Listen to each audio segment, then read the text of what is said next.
जो बॉलीवुड सेलिब्रिटीज हैं वो इसे दंगे भड़काने का नाम देती हैं। जावेद अख्तर ये बोलते हैं कि सोशल मीडिया पे प्रोटेस्ट बहुत हो गया, अब सड़कों पे निकलने की बारी आ गई। हाँ, तो एक काम करें ना, सबसे पहले खुद ही निकले, जनता जवाब अपने आप दे देगी उनको। दूसरों को आप अपीलें करते रहते हो, एक बार खुद भी सड़क पर आकर प्रोटेस्ट करो जनता के लिए। वो ऐसे मत आया करो सिक्योरिटी लेके आकर सीधा स्टेज पर बैठ जाते हो, जनता से दूर रहते हो। अगर आप जनता के बीच वाले लोग हो और जनता से इतना प्यार है तो बीच में आके दिखाओ, जनता बता देगी किसके सपोर्ट में है। लेकिन आओ पहले लोगों को भड़काना बंद करो धर्म के नाम पर। मैं मानता हूं विरोध जरूर होना चाहिए, लोकतंत्र में हर किसी को विरोध का अधिकार है, लेकिन जब वो विरोध हिंसा हो जाए तो मुझे लगता है उसको शांत कर देना ही जरूरी है, क्योंकि लॉ एंड ऑर्डर क्रिएट करना इस देश की सरकार का काम है और सरकार उसमें पीछे नहीं रहेगी। आप कितना भी चाहे ब्लैकमेल कर लें इस सरकार को, ये सरकार उस बात को बिल्कुल नहीं मानेगी। एक्टर हमेशा ये क्यों भूल जाते हैं, जब उनसे उनके लिए पूछा जाता है तो उसका तो जवाब उनके पास नहीं होता, पर उसके बावजूद भी परिणीति चोपड़ा ये कहती है कि एक और लॉ लाना चाहिए ऐसा जिसमें हम संविधान को पढ़ना छोड़ दें। वो संविधान के ऊपर उंगली उठाई। कभी आमिर खान की वाइफ ये बोलती है कि मैं हिंदुस्तान में सेफ फील नहीं करती। हो सकता है कि एक संविधान थोड़ा कम पढ़ा उन्होंने, क्योंकि समय कहाँ होता है इन लोगों के पास, काम बहुत ज्यादा होता है। संविधान नहीं पढ़ा है इन लोगों ने, अगर इन्होंने संविधान पढ़ा होता तो ये ऐसी बातें नहीं करते। मुझे लगता है जो भी इस देश की सबसे ज्यादा परेशानी, और ये मैं अपने साथ भी कह रहा हूं, अपने आप को इंक्लूड करके, हम लोगों को जजमेंट बहुत जल्दी देना होता है लेकिन पढ़ाई बिल्कुल नहीं करनी होती। आप ये देखिए कि आप रिपोर्टर्स जा के लोगों से पूछ रहे हैं कि सीएए क्या है, किसी को पता नहीं है। क्यों हो जी सड़कों पे? हम सेफ नहीं है।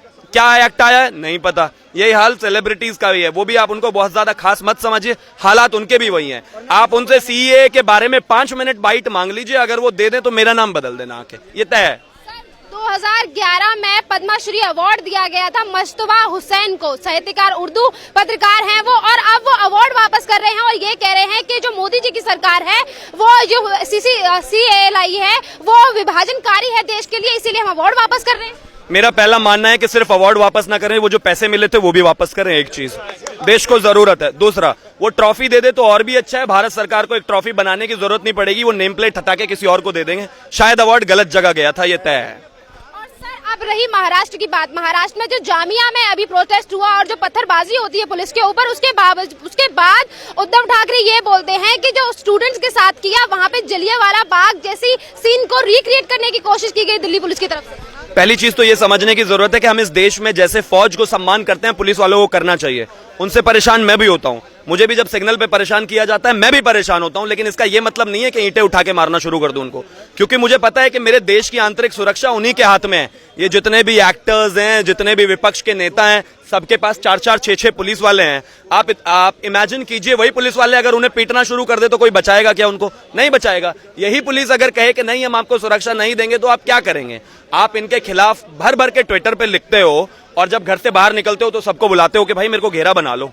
मतलब ममता बनर्जी अपने ही क्षेत्र में, अपने ही स्टेट में रैली कर रही थी और मेरा ख्याल उनके चारों तरफ लाखों सपोर्टर थे और बराबर में 200 पुलिस वाले, तब भी उनको जरूरत पड़ी। अगर इतनी ही आप जनता के नेता हो तो हटा दीजिए पुलिस, बता देगी जनता आप किसके नेता हो।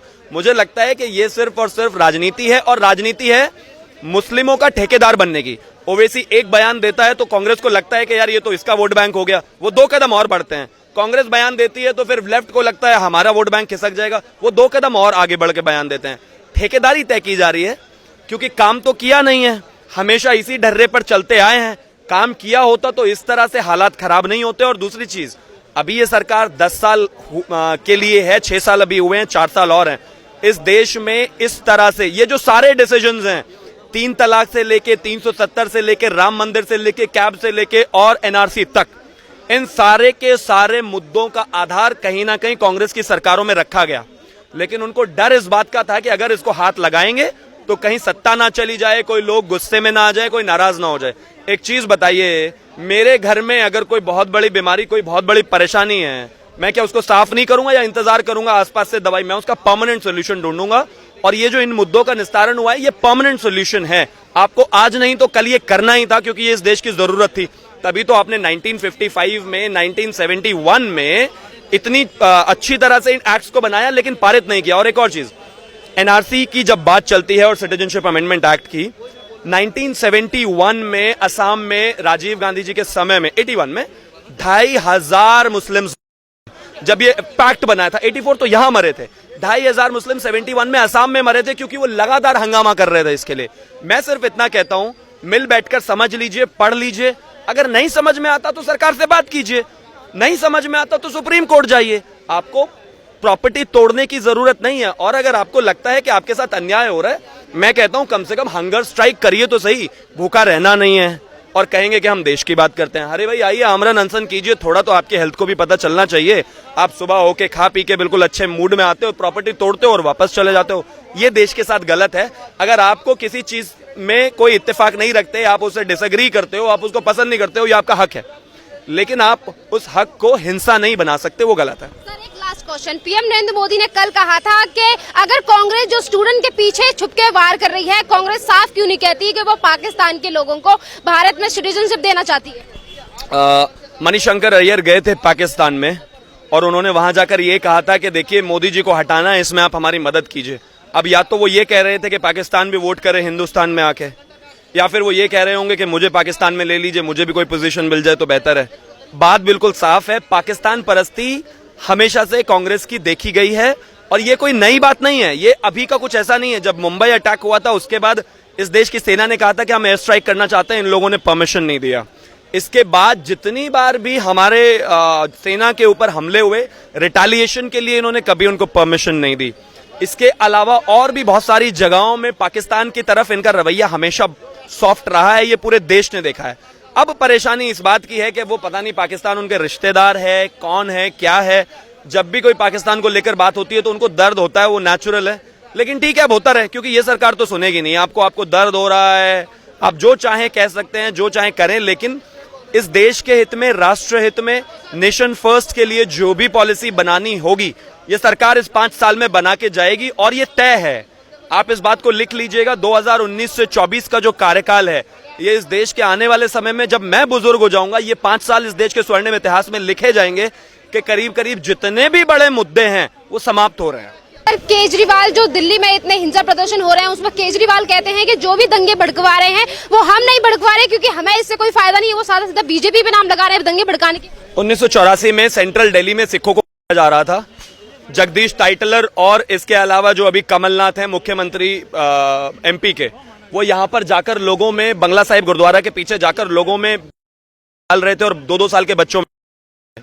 इस देश के जो प्रधानमंत्री थे राजीव गांधी, वो बैठे हुए थे। इस देश के जो राष्ट्रपति थे ज्ञानी जैल सिंह, उन्होंने 10 बार इनको फोन किया, ये किताबों में है, 10 बार इन्होंने फोन किया इस देश के प्रधानमंत्री राजीव गांधी को, उन्होंने फोन नहीं उठाया। राष्ट्रपति भवन की लाइनें, टेलीफोन लाइनें काट दी गई और 3 दिन बाद आकर कहा गया कि अगर एक बड़ा पेड़ गिरता है तो धरती हिलती है, और ये गलत हुआ। 4 दिन बाद अगर केजरीवाल आकर ये कह रहे हैं कि नहीं ऐसा नहीं होना चाहिए और ये बीजेपी करा रही है, तो भाई एक बात बताओ, आप ही का विधायक है अमानतुल्लाह खान, आकर क्यों नहीं कहते कि जो ये बोल रहा है, ये गलत कर रहा है, उसको क्यों नहीं रोक देते, क्यों नहीं बाहर कर देते? सीलमपुर की घटना में भी उन्हीं के विधायक का नाम आया है। ये ऐसा है कि घर में जाकर अपने बेटे को कहो कि बेटा जितनों को मारना है मार, और बाहर आकर ये कहें कि नहीं यार गलत हुआ, ये नहीं सुनेगी। जनता समझती है और अच्छी तरह से जानती है, और यही वो प्रदेश है जहां पर मौलवियों को तनख्वाह दी जाती है, पुजारियों को नहीं। तो इस सरकार की कथनी और करनी में फर्क है, ये सबको दिखाई देता है। सर अब सोनिया गांधी जब एक्ट बन चुका है, CAA मतलब अमेंडमेंट एक्ट आ चुका है, उसके बाद सोनिया गांधी ये कहती है, राष्ट्रपति के पास जाती हैं, रामनाथ कोविंद के राष्ट्रपति के पास जाके ये बोलती हैं कि ये सिटीजनशिप अमेंडमेंट एक्ट जो आया है इसे वापस ले लीजिए। देखिए मुझे लगता है उनकी तो परेशानी है। इस देश में 50 सीटों पर कांग्रेस ऑलरेडी पहुंच चुकी है। पिछले 70 साल में इस देश में सेक्युलरिज्म के नाम पे मुस्लिम तुष्टीकरण हुआ है।